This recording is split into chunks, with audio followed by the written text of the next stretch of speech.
Donald ട്രംപിന്റെ അനുയായിയും പ്രശസ്ത മാധ്യമപ്രവർത്തകനുമായ Charlie കർക്ക് വെടിയേറ്റ് കൊല്ലപ്പെട്ടു എന്ന വാർത്തയാണ് ഈ പ്രഭാതത്തിൽ വരുന്നത്.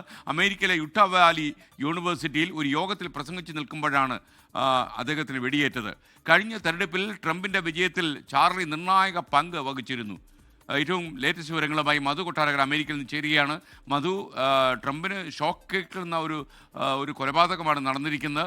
ആരാണ് ഈ കൊലപാതകം നടത്തിയത് എന്ന് വല്ല വിവരമുണ്ടോ? Good morning. ഗുഡ് മോർണിംഗ് എസ്കെന് അറിയാവുന്ന പോലെ 9/11 ഭീകരാക്രമണത്തിന്റെ ഓർമ്മകളിലേക്ക് അമേരിക്ക എന്ന് പറയുന്ന രാജ്യം ആ നടക്കുന്ന ഓർമ്മകളിലേക്ക് നടന്നു നീങ്ങുന്ന സമയത്താണ് അമേരിക്കയെ അക്ഷരാർത്ഥത്തിൽ നടുക്കിയ ഈ കൊലപാതക വാർത്ത ഇന്ന് ഉച്ചയോടുകൂടി തേടിയെത്തുന്നത്. ചാർലി കർക്ക് ഡൊണാൾഡ് ട്രംപിന്റെ വിശ്വസ്തനായിരുന്നു. ഡൊണാൾഡ് ട്രംപിന്റെ 2024 പ്രസിഡൻഷ്യൽ തെരഞ്ഞെടുപ്പിന് യുവാക്കളുടെ ഇടയിൽ വലിയ തോതിൽ സ്വാധീനം ചെലുത്തിയ ഒരു വ്യക്തി കൂടിയായിരുന്നു. 31 വയസ്സുകാരനായ ചാർലി കർക്കിനെ ഇന്ന് പ്രാദേശിക സമയം 12 മണിക്കാണ് യൂട്ടാ സർവകലാശാലയിൽ വിദ്യാർത്ഥികളുമായി സംവദിച്ചുകൊണ്ടിരിക്കുമ്പോൾ അക്രമി വെടിവെച്ച് കൊലപ്പെടുത്തിയത്. അദ്ദേഹത്തെ രക്ഷപ്പെടുത്താനുള്ള ശ്രമങ്ങളെല്ലാം വിഫലമാവുകയായിരുന്നു. കൊലപാതകി ആരെന്ന് ഇതുവരെ തിരിച്ചറിഞ്ഞിട്ടില്ല.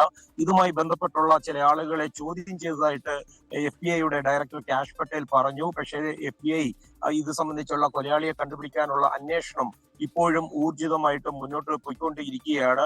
എസ്കെന് ഏതാണ്ട് 3500ഓളം ക്യാമ്പസുകളിൽ വ്യാപിച്ചു കിടക്കുന്ന യുവാക്കളുടെ ഒരു മുന്നേറ്റമായ ടേണിംഗ് പോയിന്റിന്റെ CEO കൂടിയായിരുന്നു ചാർലി കർക്ക്. ചാർലി കർക്കിന്റെ കൊലപാതകം ഒരു രാഷ്ട്രീയ കൊലപാതകം എന്നാണ് ഗവർണർ സ്പെൻസർ പറഞ്ഞത്. അതുമാത്രമല്ല, അമേരിക്കയിലെ ഡെമോക്രാറ്റിക് പാർട്ടിയിൽ നിന്നും റിപ്പബ്ലിക്കൻ പാർട്ടിയുടെയും മുൻനിര നേതാക്കളെല്ലാം ഇത് അപലപിച്ചുകൊണ്ട് മുന്നോട്ട് വന്നിട്ടുണ്ട്. അദ്ദേഹം ട്രാൻസ്ജെൻഡർ കമ്മ്യൂണിറ്റിയിൽ നിന്നുള്ള ചില ആളുകൾ അമേരിക്കയിലെ കൂട്ടക്കൊലപാതകങ്ങളിൽ അവർക്കുള്ള പങ്കിനെ പറ്റി ഒരു വിദ്യാർത്ഥിയുമായിട്ട് സംവദിച്ചുകൊണ്ടിരിക്കുമ്പോഴായിരുന്നു ഈ കൊലപാതകം നടന്നത്. തൊട്ടടുത്ത് ഏതാണ്ട് 100 അടി മുതൽ 200 അടി ദൂരെയുള്ള ഒരു ലൂസ് ഗ്രൗണ്ട്സ് എന്ന് പറയുന്ന ഒരു കെട്ടിടത്തിന്റെ മേൽക്കൂരയിൽ നിന്നാണ് വെടിവെച്ചതെന്ന് കരുതപ്പെടുന്നു.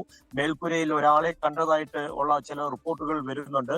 ഇത് സംബന്ധിച്ചുള്ള ഊർജിതമായിട്ടുള്ള അന്വേഷണം നടന്നുകൊണ്ടിരിക്കുകയാണെന്നാണ് അധികൃതർ പറയുന്നത്. SKN. ഓക്കെ, മധു കൊട്ടാരക്കരയാണ് വിവരങ്ങൾ നൽകിയത്. ലോകത്തെവിടെയായാലും ഏത് സമയത്തും 24 വാർത്തകളും ഓഗ്മെന്റഡ് റിയാലിറ്റി പാക്കേജുകളും എക്സ്പ്ലെയിനറുകളും വിശദമായി കാണാൻ ഞങ്ങളുടെ യൂട്യൂബ് ചാനൽ നിങ്ങൾക്ക് സബ്സ്ക്രൈബ് ചെയ്യാം.